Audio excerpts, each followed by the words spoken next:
Slovakia's second state secretary of the Ministry of Economy has led a large and unprecedented economic delegation to Taiwan this week. And today I speak with an expert on EU-China ties, ZsuZsa Ferenczy, who is a former political advisor to the EU Parliament and who is in Taiwan as a guest lecturer at National Dong Hwa University. Well, thank you for joining me today, ZsuZsa. Thank you for having me, Natalie.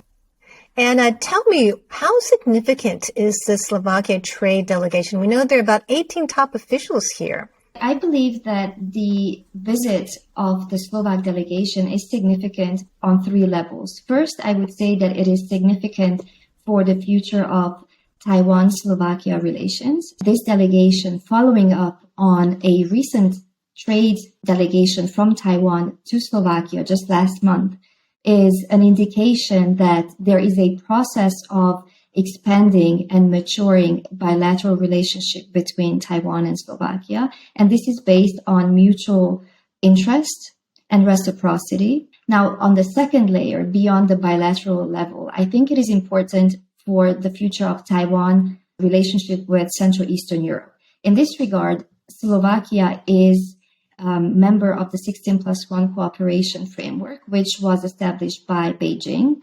And this is a giant, or was promised to be a giant infrastructure investment framework through which Beijing over-promised and under-delivered. So Slovakia's feelings in this regard towards Beijing and towards Beijing's behavior vis-a-vis the region, vis-a-vis Slovakia, is not much different from its neighbors. So there's a sense of disappointment that is very tangible. And finally, on the third layer, I think we need to remember that whatever happens between the EU and Taiwan, so the EU as such, as an international organization of 27 member states, really is shaped by the individual member states. So the more member states we see embrace Taiwan through economic or cultural ties, it really feeds into preparing stronger ties on a European level. So I think it's significant for many reasons. We recently saw Lithuania welcome a Taiwanese representative office in its capital, and Beijing, react with diplomatic and economic sanctions. Do you expect the EU to stand up to China and rein in China's economic coercion against EU states when they embrace Taiwan? Well, that is a very timely question because as we speak, we are expecting the European Commission to unveil its anti-coercion instrument. Weaponizing trade is something that all member states realize and recognize and agree that is something that needs to be addressed on a European level. Once this becomes law, it will equip the EU to protect itself and to become more resilient and to remain open, because I think that's important, that the EU's measures that we've seen take in the past 5-6 years, these were measures to react to Chinese aggression or Chinese coercion. These measures are meant to ensure that the EU remains an open economy. I think this is an important point to highlight. Taiwan has been facing a lot of military and political pressure from China. We do appreciate the support that the EU has been showing in recent months. Do you think that the EU will be willing to play a role in deterring China from intimidating Taiwan? I think the EU is already playing a role in trying to send a signal that Taiwan is not alone. This was the message that the delegation from the European Parliament passed on to the president of Taiwan and also to the people of Taiwan, to make it clear that Taiwan is not alone. Taiwan already has those friends in Europe who would be willing to step up their support in case there was a situation that required increased attention.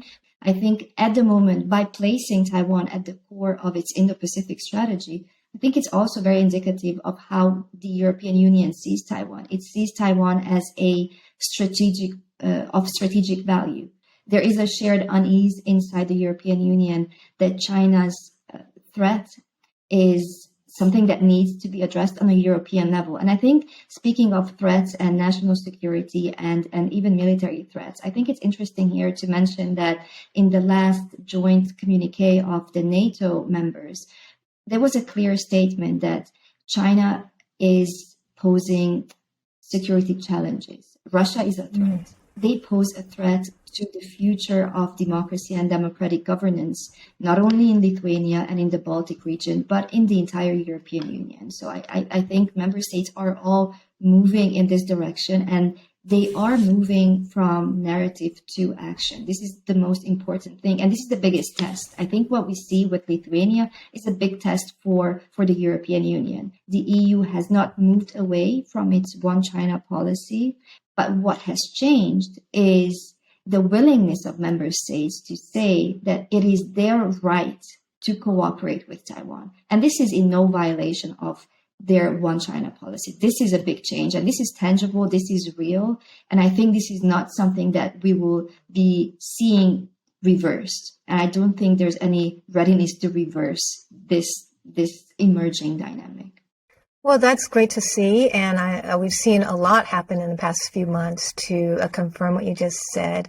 Thank you so much, ZsuZsa Ferenczy. She is a former political advisor to the European Parliament and also a guest lecturer here in Taiwan at National Dong Hwa University.